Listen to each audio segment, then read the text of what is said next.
Boa tarde, gente. O Seminário de Coisas Legais de hoje é uma versão especial, por isso que a gente só tem um horáriozinho, que depende da disponibilidade do nosso visitante, que cedeu a esse horário massa para falar sobre para que servem os números irracionais, além das fórmulas de perímetros, áreas e volumes.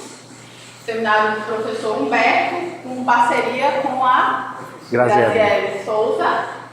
Fique à vontade, muito obrigada. Ok, então boa tarde a todos. Começo agradecendo o convite, da Priscila, do Nestor, de poder falar num seminário que já tem um nome legal, Seminário de Coisas Legais, é um nome bem legal para um seminário, Então, como foi dito, esse é um trabalho conjunto com a Graziele, de fato, que eu vou apresentar aqui para vocês, um recorte da dissertação de mestrado Prof. Mate dela, tá certo? Então, o que nós vamos ver. Como a gente só tem entre 20 e 30 minutos, então eu vou ser um pouquinho mais rápido, A gente já trabalhou com esse material em termos de oficina, então mais devagar, com as pessoas pensando mais, trabalhando mais, fazendo mais contas. Então aqui é uma versão para esse tempo de 20 minutos, Que é, quem quiser saber os detalhes, que eu vou omitir, tem a dissertação dela, virou um livro que foi publicado lá pelo Simpósio AmpMat, Então tem o endereço, está na página da SBM, é um e-book. Então as contas que eu estou omitindo, vocês podem encontrar aqui, tá? Bom, então vamos lá, Aonde que os alunos da escola básica veem números irracionais? Então começa lá no 8º ano do ensino fundamental, quando você trabalha com geometria e equações, Começa a aparecer equação quadrática, aí tem a raiz quadrada, começa a aparecer números irracionais, com as fórmulas de perímetro e área, E também com funções reais e geometria espacial no primeiro ano do ensino médio. Então, o contato típico dos alunos com números irracionais se dá nesse contexto. E, assim, vários pesquisadores matemáticos e educadores matemáticos apontam para a dificuldade do ensino do tema que é números irracionais. Por exemplo, um erro frequente, mas muito frequente mesmo, é os alunos acharem que π é 3,14. Então você pergunta o que é π, π é 3,14, E achar que raiz de 3 é 1,73, Por outro lado, se você pensar um pouco na vivência que os alunos têm, se você tem lá o π, o que você faz em geral no final? Você aproxima π por um outro número. E o número que você em geral aproxima é 3,14. Aí esse ato de aproximação cria a ilusão de que π é 3,14. De fato não é, tá certo? Então o ponto é que o aluno não se depara com situações onde ele precisa usar o fato de que π e raiz de 3 são números racionais. Na hora que você vai calcular, usar esses números em perímetros, em áreas, você não usa que ele é um número irracional, tá certo? Você vai lá, a fórmula está lá, você vai e usa. Ele ser irracional ou não, não importa nesse tipo de exercício. E aí a gente recupera uma frase do astrônomo Newcomb, Ele diz assim, se a razão entre a circunferência de um círculo e seu diâmetro fosse escrita com 35 casas decimais, isso seria suficiente para determinar toda a circunferência do universo visível com um erro não maior do que o menor comprimento visível no mais potente microscópio. Talvez com a tecnologia atual você tenha que trocar 35 para 50 casas decimais, mas ainda assim, em termos práticos, se você usa uma aproximação de π com 50 casas decimais, você faz tudo o que precisa fazer em física. Uma curiosidade, se você vai no site da NASA, qual é o valor de π que eles usam para mandar homem à Lua e sondas para os planetas distantes? É um valor de π com 15 casas decimais. Então, para astronomia, para missão espacial, basta ter 15 casas. Então, qual é a proposta aqui? A proposta do trabalho da Graziele é justamente, ao invés de relacionar números irracionais com cálculo de medidas, é fazer algo diferente. Então, a gente apresenta exemplos legais, coloquei esses legais já aproveitando o título do seminário, onde algo interessante e não óbvio acontece porque um determinado número é irracional. E aí o desafio foi tentar mostrar isso com exemplos que sejam acessíveis à escola básica, tá certo? Então tem um exemplo, o primeiro exemplo que eu vou fazer todas as contas, um exemplo que é acessível ao ensino fundamental 2, O segundo exemplo, eu não estou apresentando as contas aqui por conta do tempo, mas elas são acessíveis ao aluno do ensino médio. Aí os demais exemplos já precisam um pouquinho mais de ensino superior, né? Então vamos olhar para geoplanos. Então o geoplano é esse tipo de dispositivo, ele é um material didático e consiste em preguinhos, assim, quando você põe lá. Já trabalharam com o geoplano? Já viram o geoplano? É um instrumento didático muito utilizado, né? E uma das perguntas que você pode, uma das atividades que você pode fazer é formar diferentes tipos de triângulos no geoplano, né? E aí eu vou mostrar para vocês uma versão no GeoGebra com o geoplano, né? E é uma versão inteligente do GeoGebra, porque à medida que você vai formando os triângulos, ele vai classificando os triângulos de acordo com a medida dos lados e dos ângulos, né? Então, por que isso aqui é um geoplano? Porque, tá vendo? Eu só consigo colocar os vértices em pontos cujas coordenadas são inteiras. Então, é como se tivesse preguinhos nos pontos de coordenadas inteiras. Então, vamos lá. Aqui está um triângulo escaleno, tá certo? Vamos tentar fazer aqui, ó, um triângulo isósceles, acutângulo, tá certo? Eu posso fazer também um triângulo isósceles retângulo, posso fazer também um triângulo isósceles obtusângulo, né? Posso fazer um triângulo isósceles acutângulo, né? E posso fazer um triângulo escaleno obtusângulo. Então, eu vou movendo aqui e aí vão aparecendo diversos tipos de triângulo. Alguém está sentindo falta de algum tipo de triângulo aqui? O equilátero. Será que eu consigo montar um triângulo equilátero? Então essa é uma pergunta. Dá para um geoplano você colocar um elastiquinho, num geoplano bem grande, digamos assim, né? Você colocar um elastiquinho de forma que o triângulo formado com elástico no geoplano, ele é equilátero? E aí a resposta é não. Não existe em R2 triângulo equilátero com vértice de coordenadas inteiras. E a gente vai ver que a justificativa para esse fato se dá porque raiz de 3 é um número irracional. Por raiz de 3 ser um número irracional, é que você não consegue construir um triângulo equilátero no geoplano, ou um triângulo cujas coordenadas sejam inteiras e seja equilátero. Então, existem várias provas, a gente coletou 6, 7 provas, usando trigonometria, usando vetores, usando números complexos, mas a prova mais simples, que é acessível a um aluno do ensino fundamental 2, é por áreas. Então, ela é por absurdo, né? Você supõe que você conseguiu construir um triângulo equilátero, tá certo? Então, a prova é por absurdo. Aí, a primeira coisa é observar que a área do triângulo ABC, suposto equilátero, ele é a área desse retângulo, tá vendo? Ó? EDCF, menos a área de BFC, menos a área de quem? AEB, menos a área de ADC. Ou seja, a área do triângulo é a área desse retângulo, menos a área desses 3 triângulos menores. Tá claro? Aí você vai e usa as fórmulas, né? Se ABC é um triângulo equilátero, então a área dele é dada por essa fórmula. Quem que é a área de EDCF, né? É essa medida que eu estou chamando de A vezes essa medida, F, área de um retângulo. Quem que é a área de BFC? BFC, base vezes altura dividido por 2. Né? Base vezes altura dividido por 2. O outro, C vezes D dividido por 2, né? São todos triângulos retângulos, né? Aí você usa as fórmulas. Lembrando aqui que A, F, C, D e E são todos números inteiros.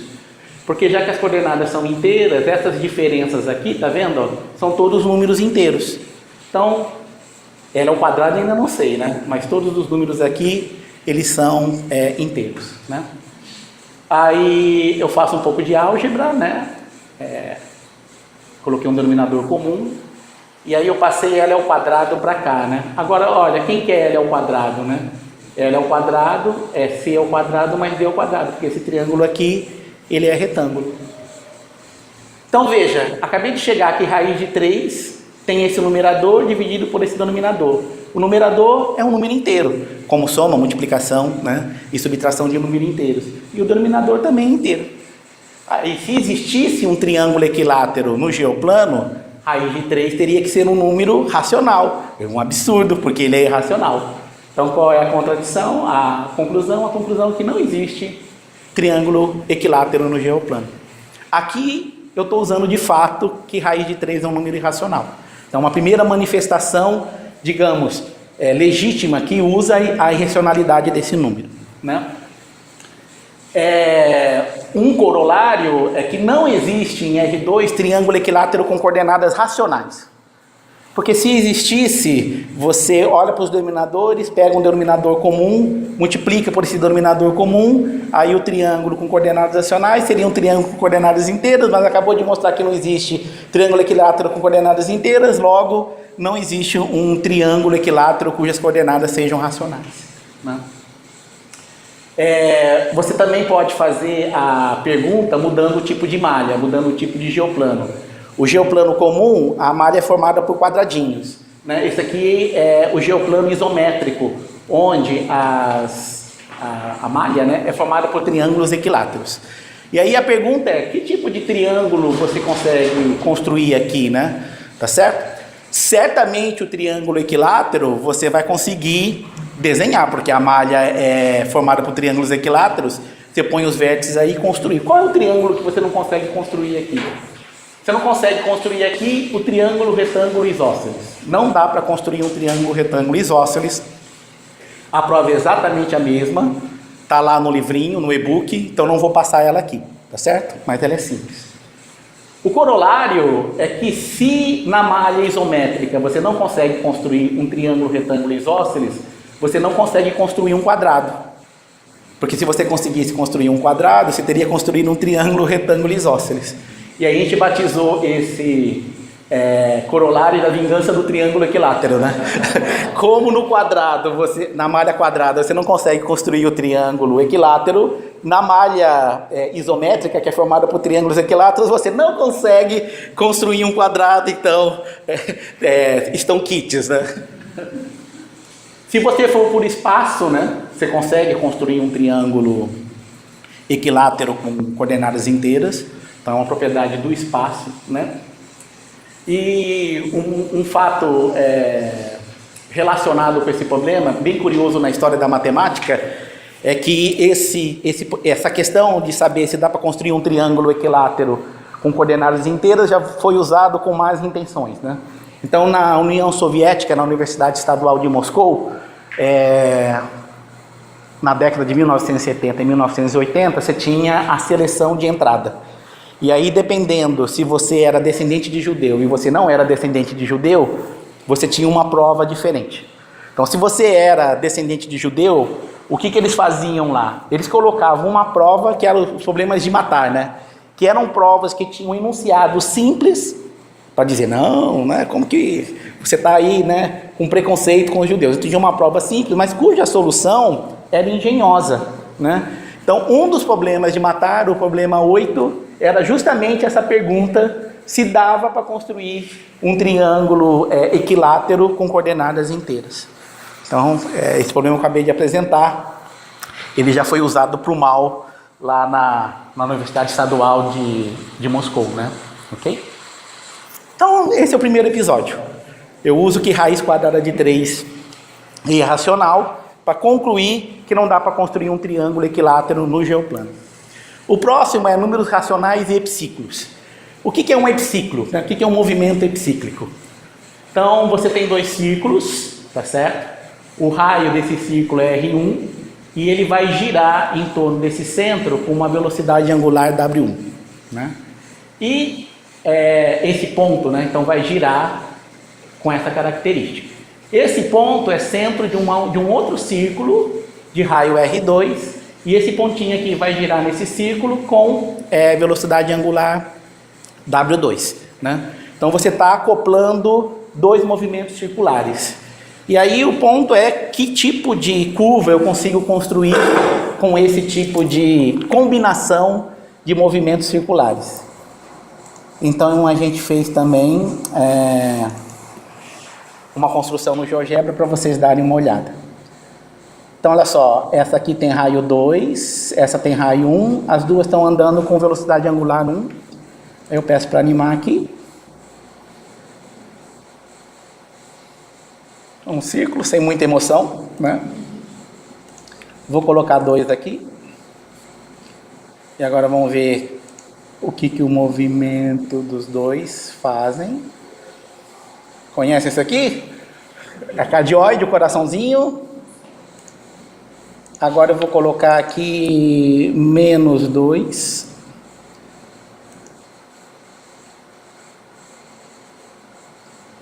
O ponto aqui, olha só. Tá vendo que ela começou aqui e depois ela volta? Tá certo? Vamos tentar agora colocar -3. E vamos ver que movimento que é feito.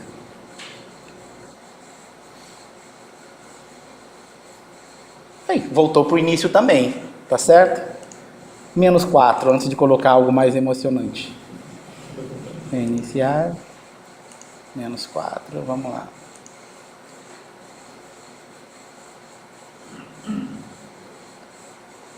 Aí, ó. Você coloca 4, aparece 5 pétalas. Coloca 5, aparece 6 pétalas. E assim vai, né? Agora eu vou colocar aqui um número que é irracional. SQRT de 2. E vamos ver o que vai acontecer.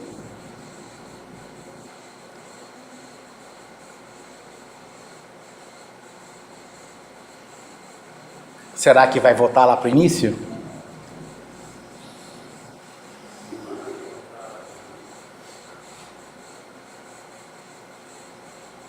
Bom, como eu só tenho 20 minutos, o fato é que não volta. Então a pergunta é, quando que esse movimento epicíclico, ele volta para o início, né? Ele fica periódico? Essa é a pergunta. Pois é. Então, é periódico quando a partir de um tempo t volta para o início, né? Então, um movimento epicíclico descreve uma trajetória periódica C e somente C, ou W2 é 0, ou a razão das velocidades angulares é um número racional. E aí, para demonstrar isso, você usa propriedades trigonométricas da função cosseno. É uma prova, assim, não é curtinha, né? É uma prova de uma página, mas a matemática necessária para entender isso é a matemática acessível a nível do ensino médio. Então, você saber se isso fecha ou não é uma consequência, ou você tem uma leitura disso em termos de números que são racionais ou irracionais, dependendo do caso, né? Os epiciclos, eles foram usados pelos gregos antigos para tentar explicar o movimento planetário, né? Então, os planetas, comparado com as estrelas, eles fazem movimento erráticos, né? E aí, como que os gregos tentaram modelar como que os planetas se moviam, né? Usaram a forma mais perfeita da geometria, que é um círculo. Então, o círculo era, né? É a mão de Deus ali, com os círculos, né? Descrevendo esse tipo de movimento, né? E, de fato, o uso de círculos, o uso desse tipo de movimentos conseguia reproduzir o movimento dos planetas muito, muito bem, né? E é claro que depois outras teorias apareceram e o movimento epicíclico, os epicíclicos foram esquecidos, né? Mas eles voltaram depois com a leitura via análise de Fourier, né? Então, se você olhar para as coordenadas, né? Você tem aqui, né? Ó, se você tem esse ângulo, aqui tem cosseno e aqui tem seno. Se você olha esse ângulo, você tem cosseno e tem seno. Quem que é a coordenada desses dois pontos? É a soma dos dois cossenos com a soma dos dois senos, que é o que está escrito aqui. E isso você pode escrever em termos de uma exponencial complexa, né? Tá certo? E isso é que trata a teoria de Fourier. A teoria de Fourier tenta aproximar curvas por meio de soma desses círculos, por meio dessas somas dessas exponenciais. E se você usa mais de um círculo, você pode produzir coisas bem bacanas. Tá vendo aqui? Então aqui é o Batman. Então você tem um monte de círculos obtendo o Batman aqui. Tá certo? E se você diminuir o número de círculos, aí vem uma utilidade do Fourier, né? Observe que eu estou usando menos informações, porque eu estou usando menos círculos, e ainda assim, né, a curva parece o Batman. Tá vendo? O MP3 funciona assim, né? Você pega o som e tira as frequências que você não ouve. Então aqui você tira as frequências. Ó, esse é o Batman versão elipse. E eu vou mostrar aqui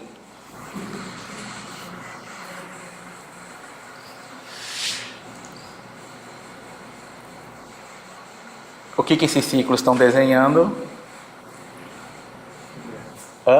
10 minutos? Então vou avançar aqui, ó. Que é o nome da minha esposa. Então eu coloquei o círculo. Depois, se vocês quiserem, eu posso passar isso aqui, né? Tá certo? Porque você pode editar os pontos, tá vendo? E fazer com que o movimento epiciclo desenhe o que você quiser, né? Então, se você quer impressionar a sua namorada, né? Comigo não funcionou muito bem, porque a minha esposa é da área de biologia, não deu muito certo, mas se foi da área de matemática. Ok. Isso. Relacionado com isso, né? Você tem, já viram esses espirógrafos, né? Que você tem esse círculo e põe um círculo dentro do círculo e gira, ou põe por fora e gira, né? Aí esses são os movimentos que a gente chama de hipotrocoides, quando o círculo menor está dentro, né? E epitrocoides, quando você desliza o círculo por fora. E a mesma pergunta se põe, né? Quando será que um espirografo faz uma curva que fecha, que volta para o início? Seja por dentro e seja por fora. Aí tem um teorema. O teorema diz que hipotrocoides e epitrocoides são curvas periódicas, se somente se a razão entre os raios dos disquinhos do espirógrafo, eles são números racionais. Então tem uma caracterização também em termos de números racionais. Tá? Bom, vou explicar agora o cartaz, tá certo? Que tem um grego olhando para uma bola de bilhar e será que isso tem a ver com números irracionais, né? Então, eu vou fazer aqui também no GeoGebra. Aqui.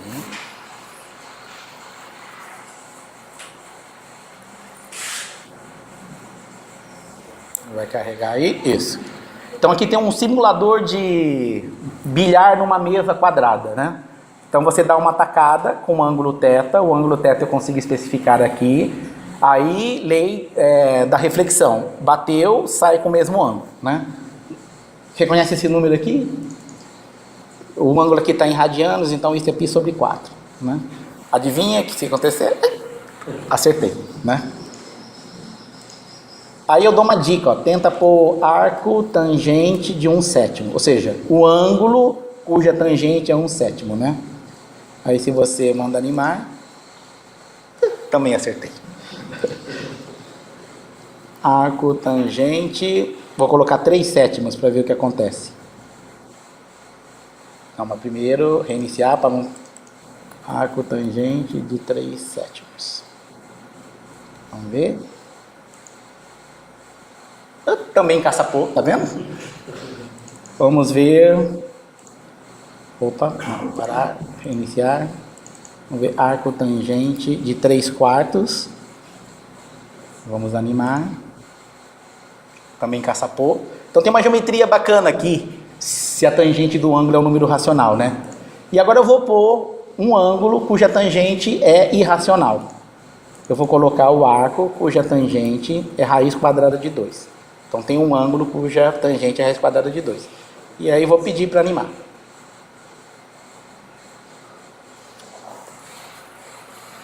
Será que a bolinha vai encaçapar? Pois é, eu só fiz aí as 63 primeiras interações. Mas o fato é, então, tem um teorema. O teorema diz que saindo daqui a bolinha vai encaçapar em uma dos 4 cantos, se e somente se a tangente desse ângulo for um número racional. Se a tangente for um número racional, você faz esse movimento, pode demorar um pouquinho, dependendo do numerador e do denominador, mas encaçapa. Se a tangente for um número irracional, não encaçapa, né? Oi?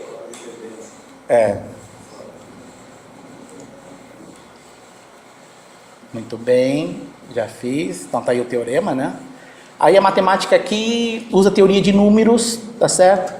E aí não é uma página, são umas 3 ou 4 páginas para entender. Aí quem quiser ver, tá nesse boletim da Sociedade Portuguesa de Matemática, né? Bom, o último exemplo que eu vou dar. Será que a gente consegue decompor um retângulo em quadrados, né? Tá certo? Então, por exemplo, tem esse retângulo aqui, eu consigo decompor ele com um quadrado, sendo que esse 16 é a medida do lado. Tá certo? Isso é um problema de dissecção. Então aqui tem um quadrado que tem uma dissecção e aqui tem um quadrado que tem uma outra dissecção. Esse aqui é chamado um retângulo perfeito. Por que ele é perfeito? Porque eu consegui dividir em quadrados todos com tamanhos diferentes. Tá certo? E aí uma pergunta é: quando que dado um retângulo eu consigo quebrá-los em quadradinhos, né?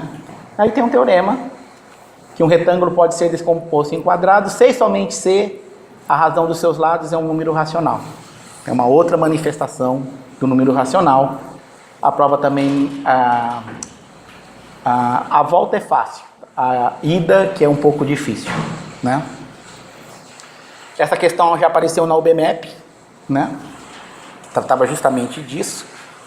E nós estamos, eu e Graziele, colecionando exemplos dessa natureza. Ou seja, exemplos onde algo interessante, algo legal, inusitado acontece, porque um certo número ele é irracional. E aí eu vou parar por aqui, tá certo? Obrigado. Valeu.